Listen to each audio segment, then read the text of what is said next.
Good afternoon, and thank you all for joining us for our webinar today. I have a few housekeeping items before we begin. First, we are going to have a Q&A session after our presentation, so please feel free to submit any questions you may have via email to alumni@lewisu.edu.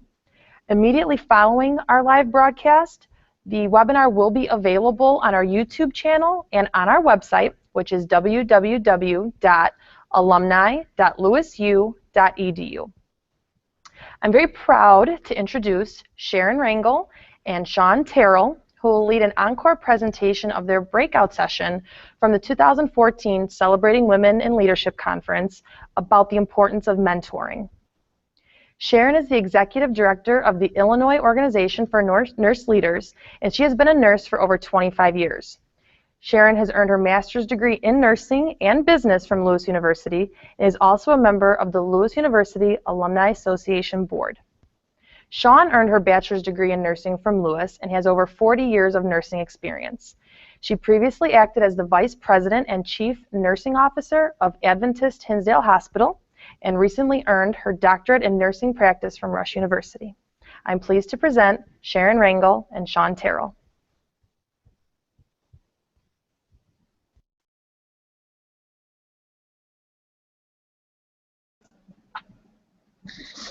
Hi, thank you everyone.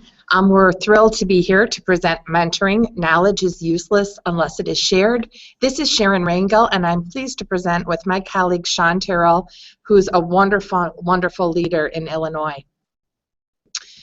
Basically, I am the Executive Director from the Illinois Organization of Nurse Leaders, and our role is really to grow nursing leadership and to assist those to become outstanding leaders in the state. So really our membership consists of anyone from the nurse manager level on up to the CNO, CEO, but we also encourage those aspiring to be leaders to attend and be part of our organization as well, as we really are concerned about the pipeline of nursing leadership.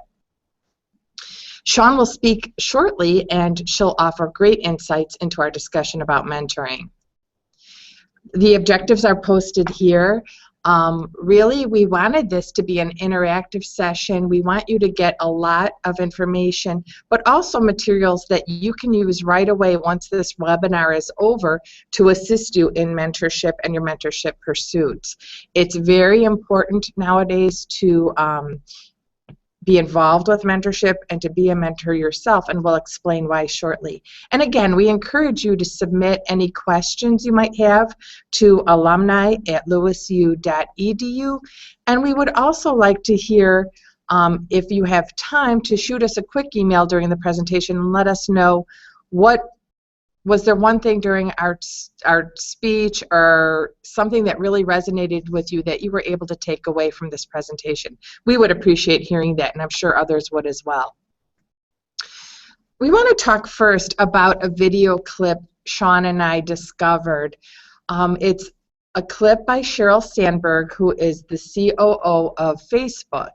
And we have the link to the website written out here on the slide, but also on the alumni website, we have a link as well, so you could access it there. We're not going to play the video now, but I really encourage you to look at the presentation afterwards, because she really says some really great things.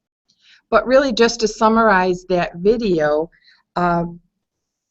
it was an interview conducted by Nora O'Donnell, and she says that Sandberg, the CEO of Facebook, is the 5th most powerful woman in the world.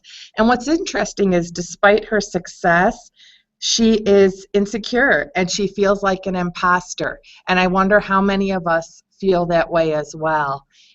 She also feels, Sandberg feels, that women have an uncomfortable relationship with power. And she has a really interesting discussion about that. But what's really kind of unique is she has a problem with the term bossy. She hates to hear women being called bossy. As a matter of fact, in her home, bossy is as bad of a word as a swear word. Her children are not allowed to call the daughter bossy. And she'd rather see women use terms like assertive and encourage that about them, and less about what others think about them. Sandberg feels that mentorship is crucial to your career, and really it's just a matter of striking up the rapport with the right mentor. And finding the right mentor is something we'll talk about. She would also like to see more women reaching out to younger women to offer that mentorship and support proactively and not waiting to be asked. And she really feels that mentorship and sponsorship have a huge effect on careers. So what is the difference between mentorship and sponsorship? Sandberg feels that a mentor is someone who will advise you and help you grow. That could be personally or professionally.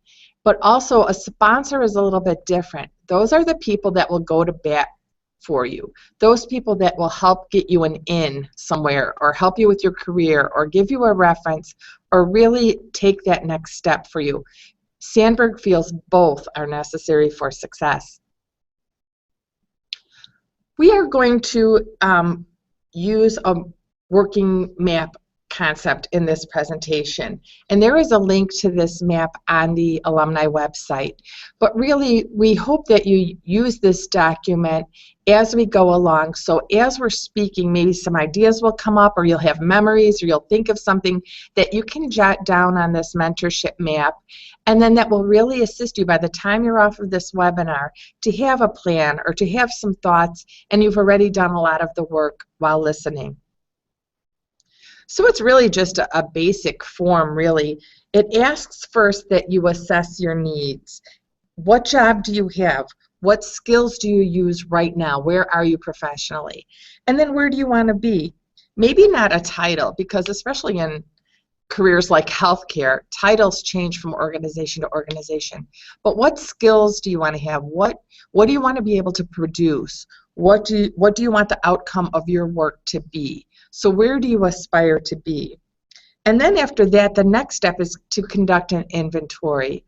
What relationships do you have currently, professionally or personally, that assist you in your profession? And what did they offer? What did they give you? How did they help you? What skills did they have that assisted you in your growth?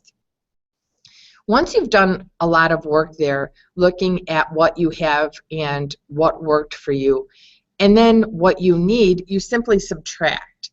So that will help you identify the type of relationship that you are missing, that you need to cultivate in order to develop your career. So if you take an example, something as simple as, say you're an administrative assistant in an organization and you want to become a project manager.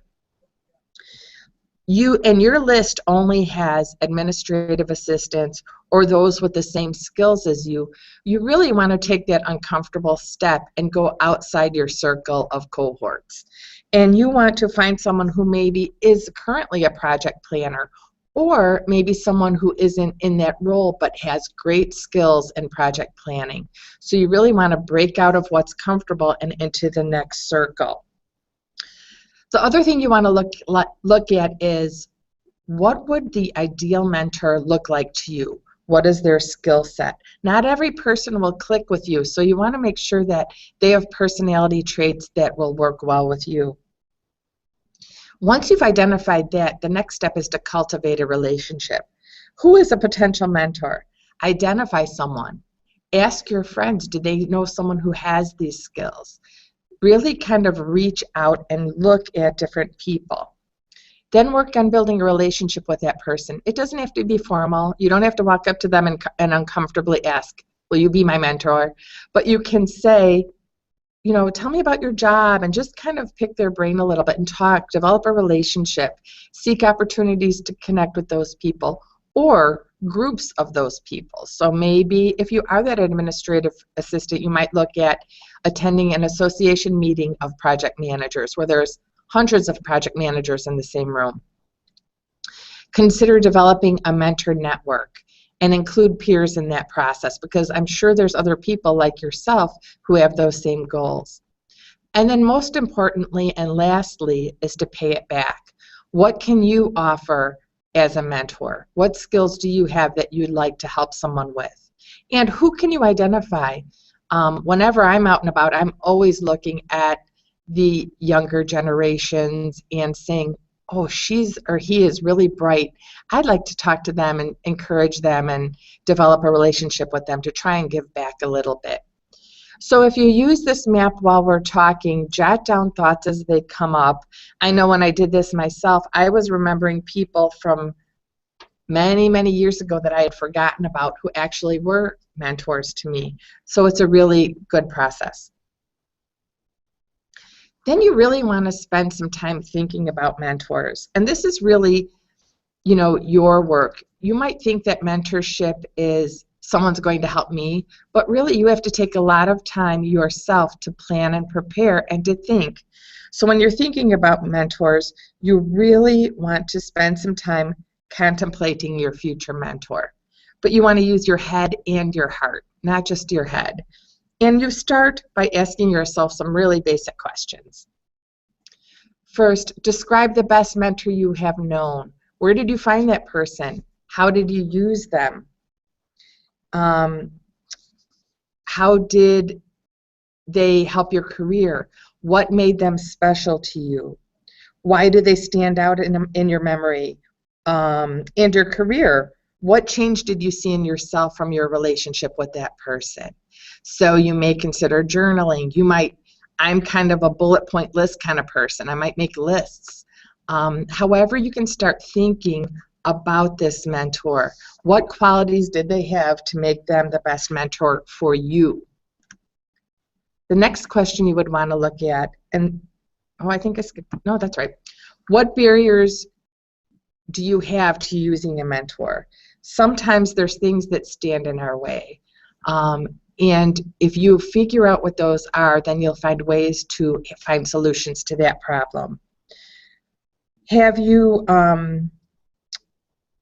mentored with another person? Have you mentored a person that you work with in your personal life? How were you effective? How were you not effective? And describe mentoring experiences which could have been improved upon, because that's always an opportunity to learn. Even when something doesn't go well, it tells you how to fix it so it can go well in the future. So it really is a gift. And what contributed to your perceptions of needed improvements. Then lastly, once you've done all that legwork, you want to brainstorm actions you can do immediately when you return to cultivate a mentoring relationship, either with a mentor for yourself or for someone else. So really, what can you do? What activities can you take when you determine what kind of person what they look like, what kind of skills they have, where they might be, what has worked for you in the past? Now you want to think about where can we go in the future with that. And for that next section, Shawn Terrell will discuss that. She really has a lot of great insights and information to share with you, and I hope you get a lot out of it. Thank you so much, Sharon. I am happy to be following your lead in talking about a topic that we are so passionate about. I'm Shawn Terrell, and as Margaret said earlier, I've been a nurse now over 40 years and a chief nursing officer for 27 years in various organizations throughout the Chicago area. Each success I've had, I certainly can reflect back and say it was because of mentoring relationships that I've been able to cultivate. The network, if you tap into it, is always a vibrant one, ready to assist you. And Sharon, thank you for the mentoring that you've done with me and for our partnership. It's been so reinforcing to me.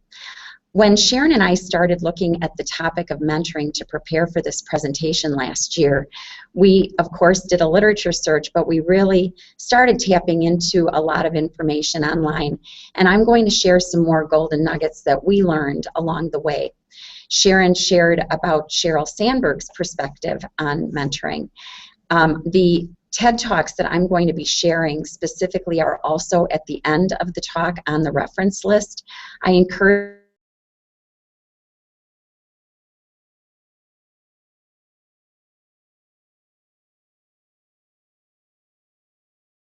that you could think of. So I'm going to share a little bit. The first one is from Karen Russell. She's an attorney, and she happens to be the very famous basketball player Bill Russell's daughter.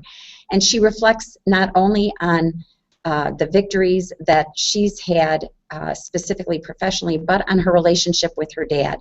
And he always focused her on not being arrogant in her career, always being humble, and really think about mentoring 3 people always, and having 3 mentors or 3 people that you can trust to tell you the truth or their viewpoint, because it's so important to expand your thinking. She feels that we often see a barrier related to time, and we need to think of mentoring as much more easy and efficient. And if we can't mentor for a long relationship, it's important to think about just mentoring for a minute. Thinking about approaching someone and saying, you know, I went through that very same thing and this is how I handled it.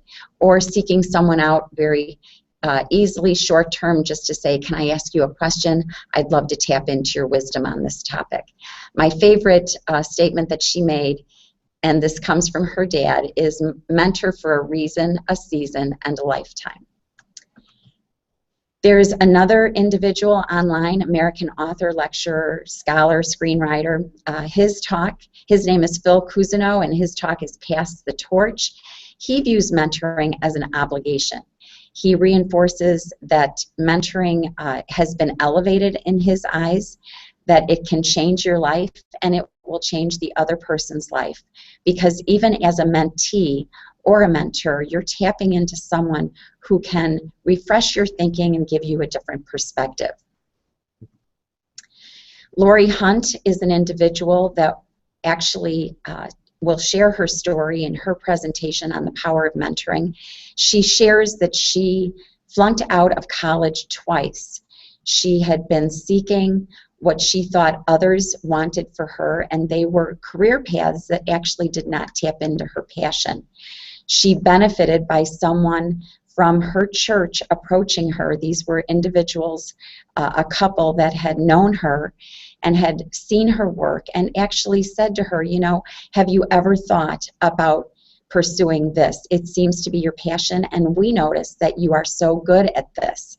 And she realized that there were others that recognized strengths in her that she didn't even see in herself. She has gone on now to be a very successful individual in the education system in Seattle and outside of Seattle, Spokane Community College, and she attributes her success to these mentors. When I think in my own career, there have been times that maybe I missed an opportunity to share with another what I saw as their strength and to give them that positive reinforcement. And she makes it clear that we all, again, have that obligation to reflect back to someone who may not see the strengths that we see in them. She continues to say that there's so many opportunities to mentor, and we have to see it as a noble act. We have to seek other ways to connect with people, such as group mentoring, just making a phone call, the idea of cultivating relationships intentionally, but also unintentionally. It may be a classmate, a peer, as Sharon mentioned, and the idea of sharing the mistakes we've made. None of us are without imperfections, and that idea of tapping into that together and sharing maybe some missteps along the way can expand our learning and the learning for another. We all have the opportunity to pass on wisdom and to seek and connect to others' wisdom.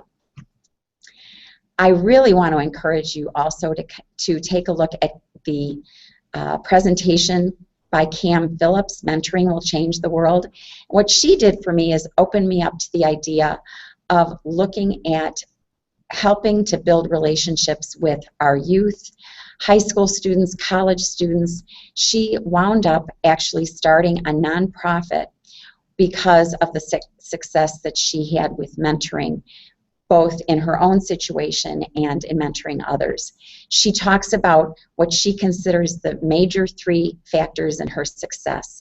She actually builds a pyramid, talks about her strong family foundation, her self-summit, which is her ability to really reflect and cultivate her own learning, and looks at the middle breadth of that pyramid being the mentoring middle. She also reinforces the idea of going after a mentor and shares a story about being part of a panel presentation in which someone else said the value of mentors, and she immediately called that person later on that same day, said, you know what, I'm going to ask you to consider, would you consider being a mentor of mine? Happened to be a faculty member that was very noted in her university. She really, again, cultivated for me this idea of reciprocity. And so I'd like to take a moment and just share now from the literature what the positive qualities of a mentor have been noted to be. And these are based on surveys that have been done. And you'll note in both my literature articles, the author named Strauss has done a lot of work on mentoring and what the research shows from interviews, focus groups, and surveys. So this idea of reciprocity is very much looking at not only an upward or downward mentoring process, but being able to seek relationships where it's a shared commitment. I have mentors, individuals that I have mentored through the years who have become my mentor. We have shared values, we have that personal connection, we share mutual respect and clear expectations, and these are all things that are very much found in the literature as being noted qualities of a mentor, which are positive. There is also a lot of information on what are the unsuccessful qualities, what are toxic to mentoring relationships, a lack of commitment, a spirit of competition and one-upmanship, personal differences, poor communication, conflicts of interest, certainly lack of experience with mentoring where expectations get confused or boundaries get crossed. And again, these have been found through surveys as being noted as unsuccessful. Barriers in another article were listed, the obvious ones being access, how to access, time commitments, individuals who maybe are not identifying themselves as mentors, or they're putting on someone else a mentoring identification when that person does not have any intention of helping them. Seeing mentoring as just a hobby and not a real relationship. Again, a lack of skills or a lack of communication ability. Having an autocratic or authoritarian relationship disturbs the mentoring process. And a lack of trust or, again, exceeded boundaries. It's important that individuals know that this cannot be seen as any kind of a therapist relationship, and if one feels that a relationship is crossing a boundary, that it'd be important to share and to reinforce the limits of the relationship and suggest that someone seek additional help from another would be important. Going back to Sheryl Sandberg's work, the other barrier that she talks about in her book Lean In, and she has a whole chapter on Will You Be My Mentor, she focuses on the fact that mentoring relationships must be earned and both parties must feel that connection. So she advocates asking people at all levels for specific advice. Sharon mentioned not actually going up to someone and saying, will you be my mentor, because it can scare individuals off, but simply asking for advice to solve a problem. She believes this creates a much more productive relationship, more simplistic, rather than just a general plea for mentoring. And then going along with her comments about sponsorship, which Sharon mentioned earlier, there was a recent study, and Lou Mastro responded to the study in the American College of Healthcare Executives Journal. Lou Mastro is actually the CEO at Elmhurst Hospital currently. And the study looked at successful healthcare CEOs. Women CEOs are unusual, and this article looked at what factors influenced these CEOs to be successful and to reach this pinnacle of their career. In all cases, the surveys showed sponsorship by another was the key difference that led to their success. I did want to transition now to talk about some unique situations in mentoring. Margaret mentioned earlier that I had been recently a chief nursing officer at Adventist Hinsdale Hospital. I'm currently in a transition, And the mentoring that I have been able to have through this transition has been just phenomenal. Consolidations, downsizing, affiliations are the norm today in any organization, any field, but particularly in healthcare. In my case, the ability to network and seek mentors through this transition who may help weather periods when self-doubt may be part of the process, these individuals are just golden. And sometimes it's simply contacting someone for breakfast or for lunch to help brainstorm next steps. Again, in my own case, I have been connected to many opportunities throughout the country through these times where I've been able to tap into mentors. And likewise, it's always important to pay it forward when you are then positioned anew and seek people out who are going through a change when you know that you can offer them some contacts and some other individuals in your own network. Some other innovative ideas for mentoring. Sheryl Sandberg has created this concept of lean-in circles. Again, the group mentoring idea.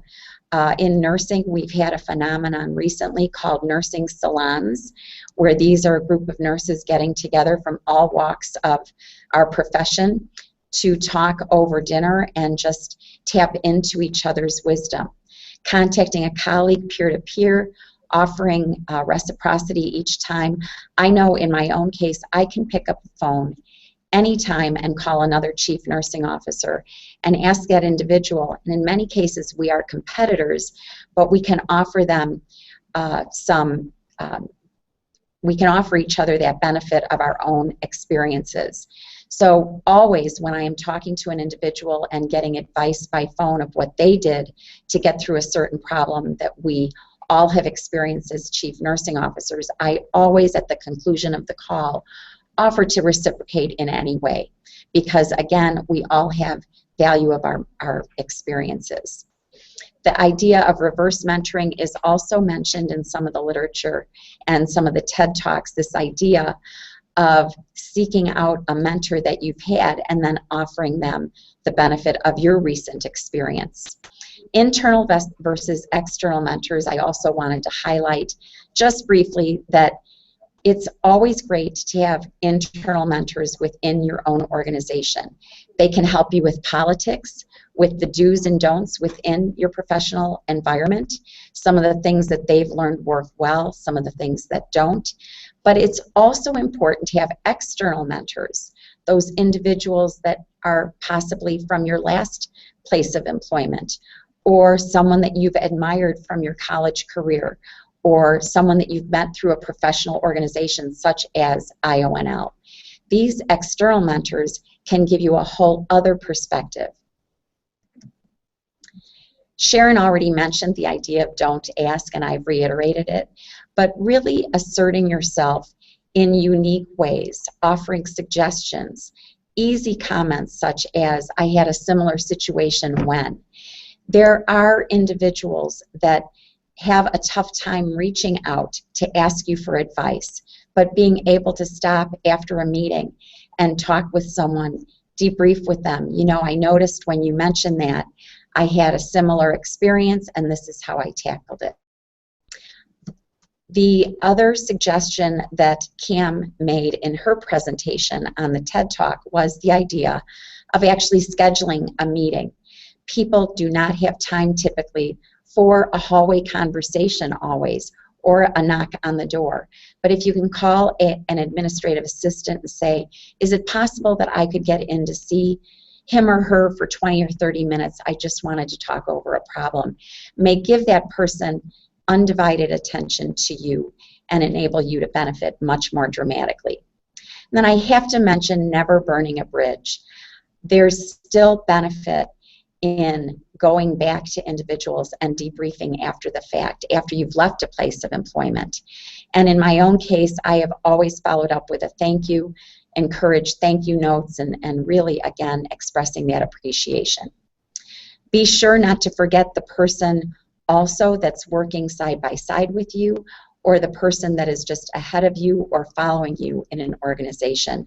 It doesn't always have to be a mentor who is the top individual at your organization that can give you very solid positive wisdom.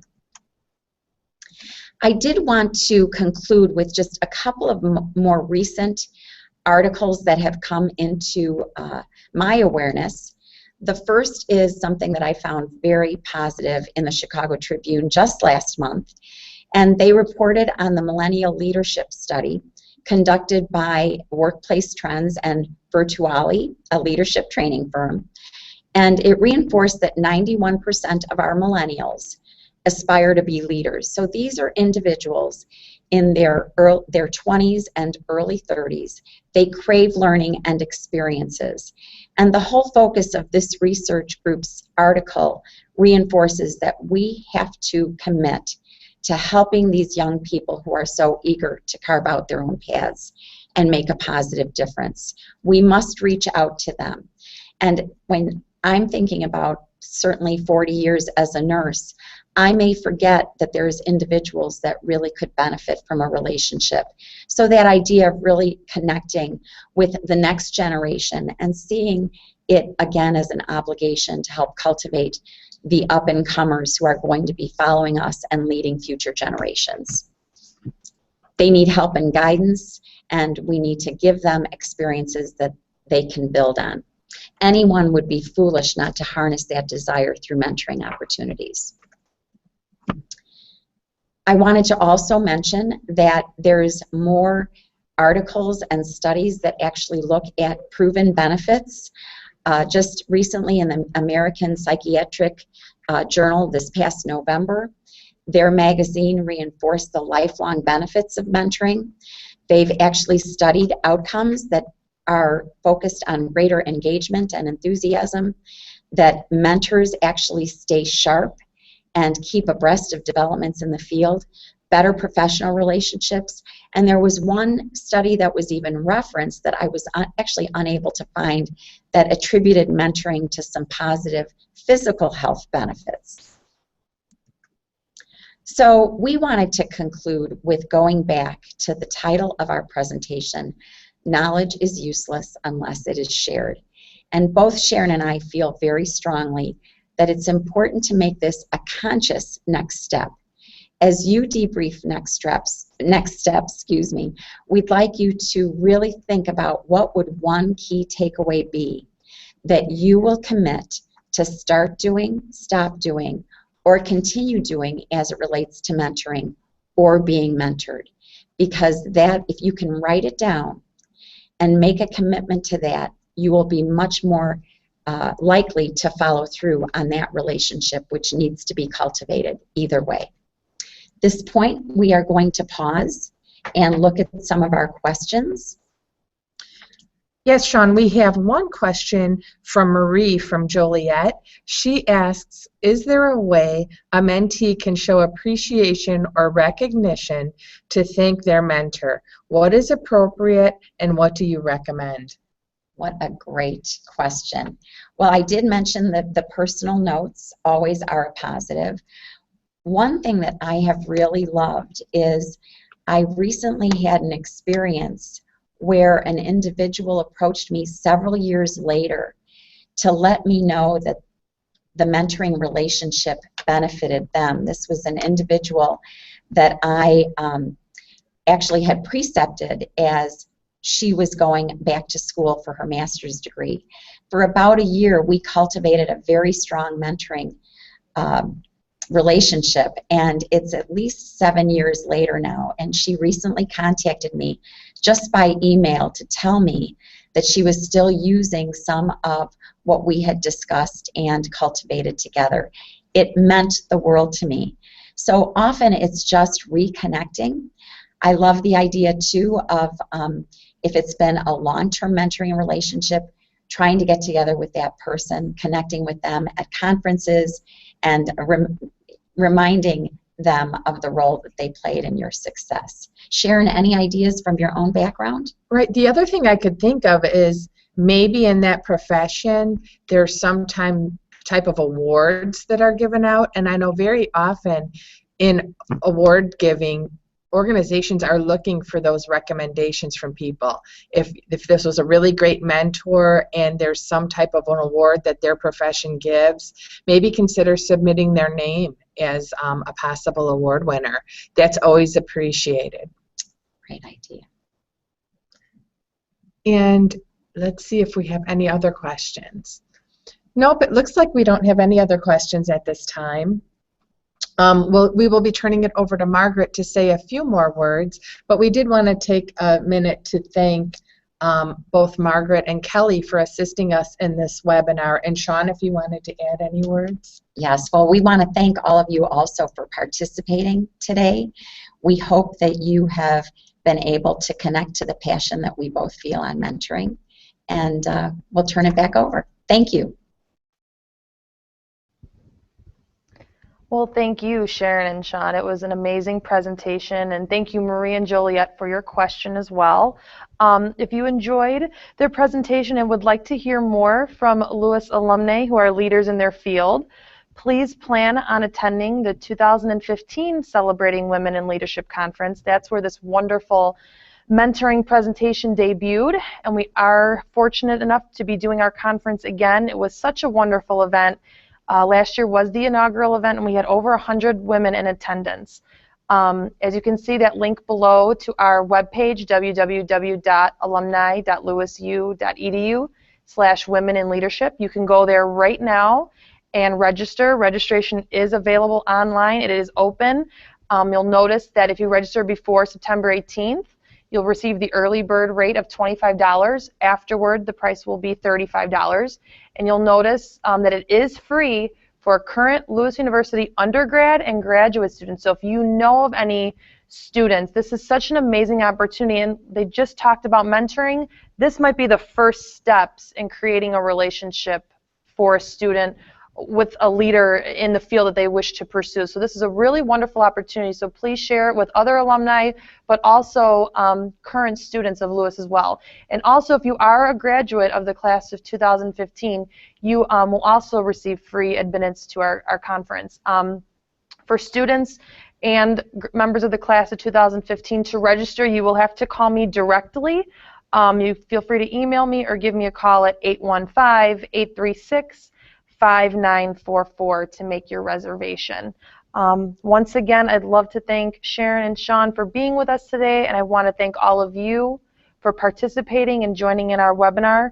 Thank you again so much, and have a wonderful rest of your day.